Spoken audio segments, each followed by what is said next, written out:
পশ্চিমবঙ্গ সরকারের সবথেকে জনপ্রিয় scholarship Swami Vivekananda merit cum means scholarship. ইতিমধ্যে এই স্কলারশিপের আবেদন এবং রিনিউয়াল শুরু হয়ে গিয়েছে। এই স্কলারশিপে কারা আবেদন করতে পারবে এবং কি কি ডকুমেন্টস লাগবে, লাস্ট ডেট কবে, জানাবো বিস্তারিত এই ভিডিওতে। ভিডিওটি একটু স্কিপ না করে সম্পূর্ণ দেখতে থাকুন। চ্যানেলে নতুন হয়ে থাকলে চ্যানেলটিকে সাবস্ক্রাইব করে অল নোটিফিকেশন অন করে রাখুন। আর যারা আগে থেকে চ্যানেলটিকে সাবস্ক্রাইব করে রেখেছেন তাদেরকে অসংখ্য ধন্যবাদ। স্বামী বিবেকানন্দ স্কলারশিপের ফ্রেশ এবং রিনিউয়াল উভয় ধরনের অ্যাপ্লিকেশন শুরু হয়েছে 17 আগস্ট 2022 থেকে।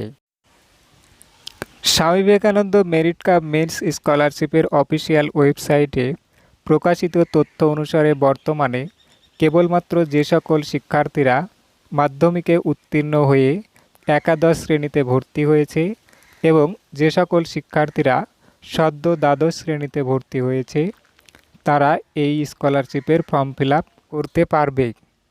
তবে মাধ্যমিক উত্তীর্ণ হয়ে যে সকল ছাত্রছাত্রী একাদশ শ্রেণীতে ভর্তি হয়েছে তারা এই স্কলারশিপের ফ্রেশ অ্যাপ্লিকেশন করতে পারবে এবং যে সকল ছাত্রছাত্রী সদ্য দ্বাদশ শ্রেণীতে ভর্তি হয়েছে তারা এই স্কলারশিপের জন্য রিনিউয়াল আবেদন করতে পারবে।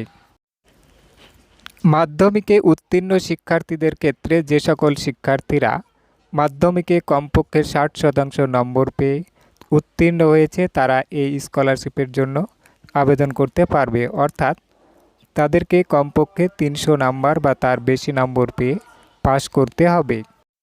রিনিউয়ালের ক্ষেত্রে যে সমস্ত ছাত্রছাত্রী একাদশ শ্রেণীর পরীক্ষায় 60% নাম্বার পেয়ে উত্তীর্ণ হয়ে দ্বাদশ শ্রেণীতে ভর্তি হয়েছে তারা এই Swami Vivekananda merit cum means scholarship renewal করতে পারবে। যে সমস্ত ছাত্রছাত্রী আগের বছর Swami Vivekananda merit cum means স্কলারশিপে আবেদন করেছিলে এবং তোমরা এবছর টাকাও পেয়েছো, সেই সমস্ত ছাত্রছাত্রী রিনিউয়াল করতে পারবে। যারা এখন পর্যন্ত টাকা পাওনি তারা কিন্তু রিনিউয়াল করতে পারবে না। টাকা পাওয়ার জন্য তোমাদেরকে এখনও কিছুদিন ওয়েট করতে হবে। এবার জানাবো যে সমস্ত শিক্ষার্থীরা Swami Vivekananda merit cum means স্কলারশিপের জন্য ফ্রেশ অর্থাৎ নতুন আবেদন করবে তাদের কি কি ডকুমেন্টস লাগবে। মাধ্যমিকের মার্কশিট, একাদশ শ্রেণীতে ভর্তির রসিদ, পারিবারিক বাৎসরিক আয় হতে হবে 2.5 লক্ষ টাকার কম, পারিবারিক বাৎসরিক ইনকাম সার্টিফিকেট, ডোমিসাইল সার্টিফিকেট অর্থাৎ আধার কার্ড, ভোটার কার্ড বা রেশন কার্ড যে কোনো একটি দিতে হবে, ব্যাংকের পাসবইয়ের প্রথম পৃষ্ঠার জেরক্স।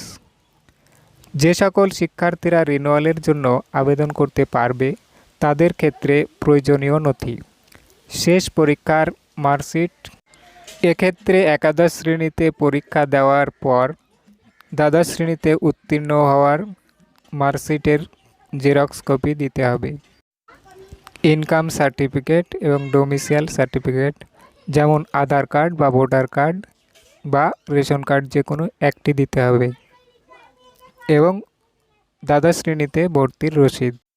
এছাড়াও ফ্রেশ এবং রিনিউয়ালের ক্ষেত্রে কিছু গুরুত্বপূর্ণ নিয়মাবলী আছে। যেমন কোনো স্টুডেন্ট যদি আগের বছর মাধ্যমিক পাস করে একাদশ শ্রেণীতে ভর্তি হয়েছ কিন্তু তুমি হয়তো নাম্বার কম পাওয়ার কারণে বা না জানার কারণে তুমি Swami Vivekananda merit cum means স্কলারশিপে আবেদন করনি, সেই ক্ষেত্রে এখন তুমি একাদশ শ্রেণীতে 60% বা তার বেশি নাম্বার থাকলেও তুমি ফ্রেশ আবেদন করতে পারবে না।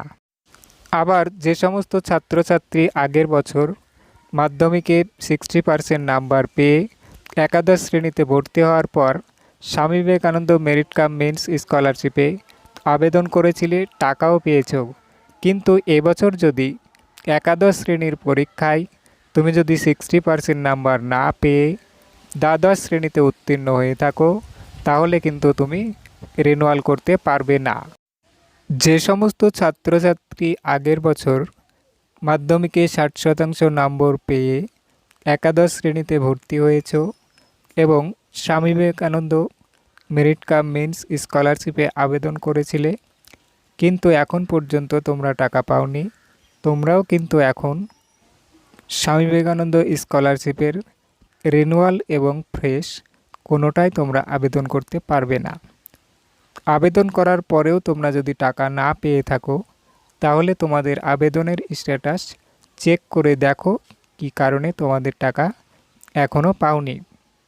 Swami Vivekananda merit cum means স্কলারশিপের টাকা পাওয়ার পরেই তোমরা রিনিউয়ালের জন্য আবেদন করতে পারবে। অনেক ছাত্রছাত্রী স্বামী বিবেকানন্দ স্কলারশিপের আবেদন করার সময় যে ভুলটি করে থাকে তা হলো ইনকাম সার্টিফিকেটের ক্ষেত্রে পঞ্চায়েতের সার্টিফিকেট অথবা পৌরসভা থেকে ইনকাম সার্টিফিকেট নিয়ে আপলোড করে থাকে। তোমাদের সাজেস্ট করব যে তোমরা যদি পঞ্চায়েত এলাকায় বসবাস করো তাহলে তোমাদের বিডিওর কাছ থেকে অথবা জয়েন্ট বিডিওর কাছ থেকে ইনকাম সার্টিফিকেট সংগ্রহ করতে হবে। আর যদি তুমি পৌরসভা এলাকায় বসবাস করো তাহলে তোমাকে এসডিওর কাছ থেকে ইনকাম সার্টিফিকেট সংগ্রহ করতে হবে।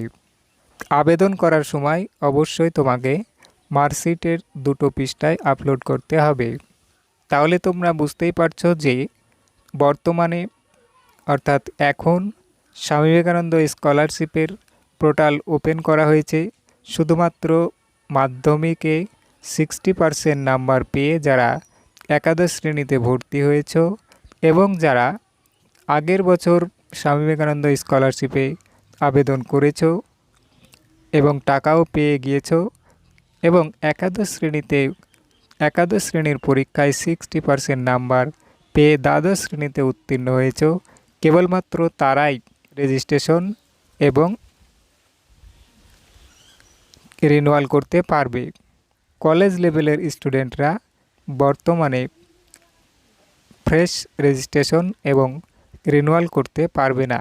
যখন কলেজ লেভেলের স্টুডেন্টদের ফ্রেশ রেজিস্ট্রেশন বা রিনিউয়ালের কাজ শুরু হবে তখন আমি তোমাদের অন্য একটি ভিডিওর মাধ্যমে জানিয়ে দিব। এরকম লেটেস্ট আপডেট পেতে ভিডিওটিতে একটি লাইক করে চ্যানেলটি সাবস্ক্রাইব করে অল নোটিফিকেশন অন করে রাখো।